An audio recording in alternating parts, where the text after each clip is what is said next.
Well, a new year means looking forward, but also an opportunity to take an assessment of what happened in the previous year, 2023. Well, the NYPD does this as well. The department now sharing some of the official crime statistics from 2023, and we have an opportunity to hear that early. Yeah, we're joined by the NYPD Chief of Crime Control Statistics, Michael LePetri. Thank you so much for joining us. Let's start on a positive note. It's a positive way to begin the new year, right? We're seeing that murders are down, and that is the fewest murders since 2019. What do you attribute that to?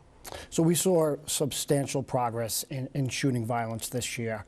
I mean, if you just go back from 2 years ago, we have over 700 less victims of shootings in New York City.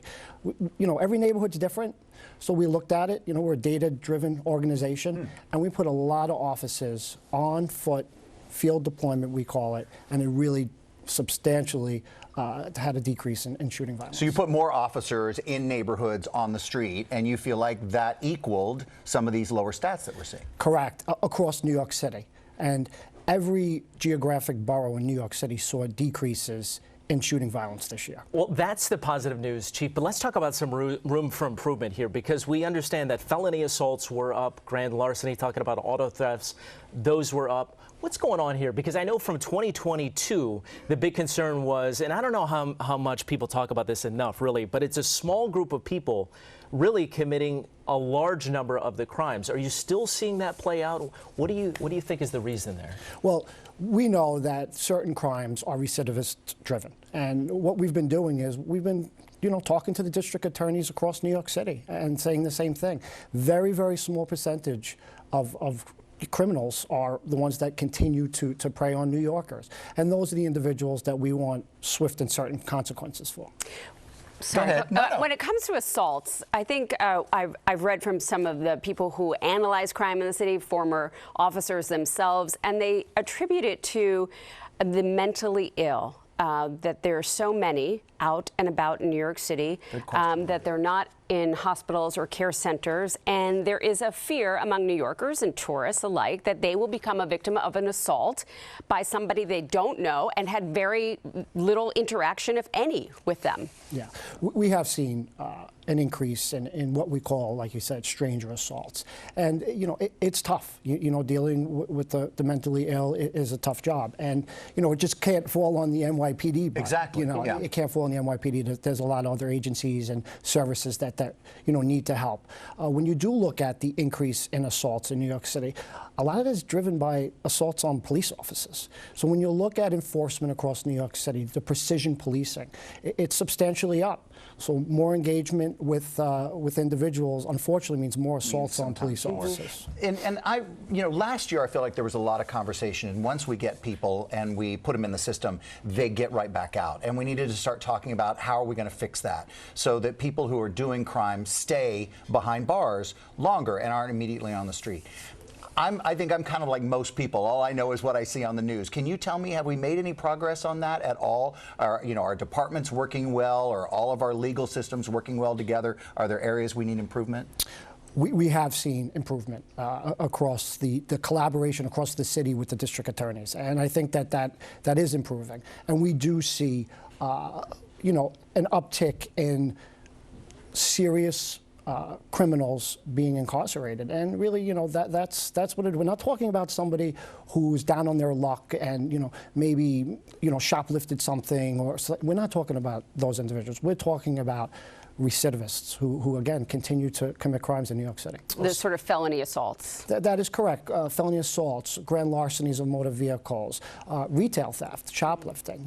That was really a focus this year of the NYPD to really take a look at retail theft. Where could we do better? And again, when you look at a very small number of individuals, you're talking 400 individuals make up over 5,000 arrests just for shoplifting in New York City. So the takeaway from you guys to us and to all of us who are just hanging out watching it is that things are better. We went through a rough patch maybe after the COVID situation, and we saw a lot of crime on the streets. We saw a lot of what Lauren's great question, I think, was about. But you would tell people that we're doing better. We are doing better, but we also know we have a lot of work to do. Well, Chief, I was going to ask you, what is your biggest challenge moving forward? Because of those constraints that we have all been talking about, what is the biggest challenge? Well, I think the biggest challenge is perception. You know, there's perception out there that New York is not safe. And New York is safe. And, you know, the data shows us that we're getting to, you know, the pre-pandemic levels. You know, our transit system, our crimes in transit, you're talking 6 major crimes a day in a transit system that has millions and millions of commuters. You know, last week in New York City, there was 7 shooting incidents. 7 shooting incidents in 1 week in New York City with a population of 8.6 million people. And obviously we know that swells when you know, everybody comes into work and things of that nature. So, you know, New York is on the right path.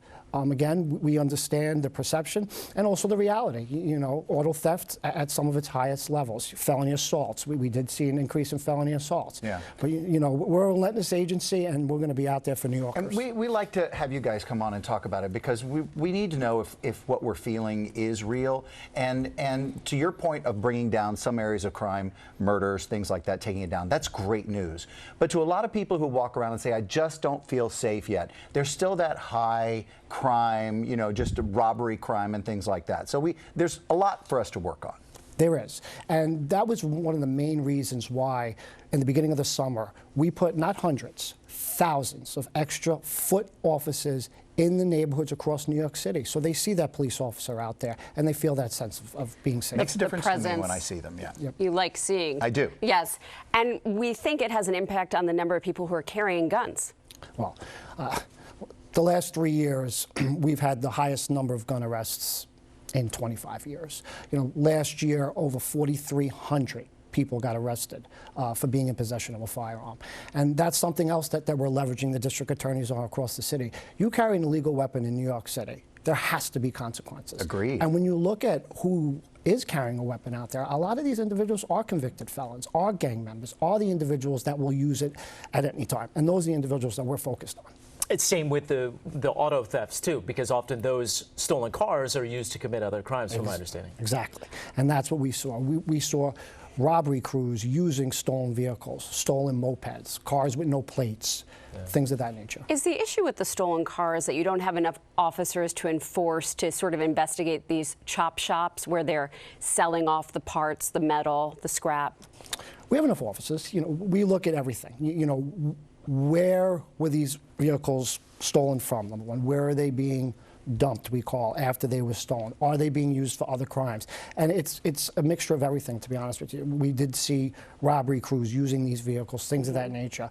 We do have some issues with motor vehicles, but some of them actually have a software issue where it's so easy to steal types of these motor vehicles. And really, that's driven our increase in grand larcenies of an auto. Interesting. Well, just to wrap up, we only have about 30 seconds left, but if you could tell the New Yorkers out there talking about these things that we're all talking about today, saying, listen, we appreciate you, we'd love to see you out there, but I don't want to ride the subway after 8 p.m. because I'm worried that I may be attacked. I don't want to go walking in my neighborhood because I feel like I may be randomly the victim. And it takes one time for your life to change forever.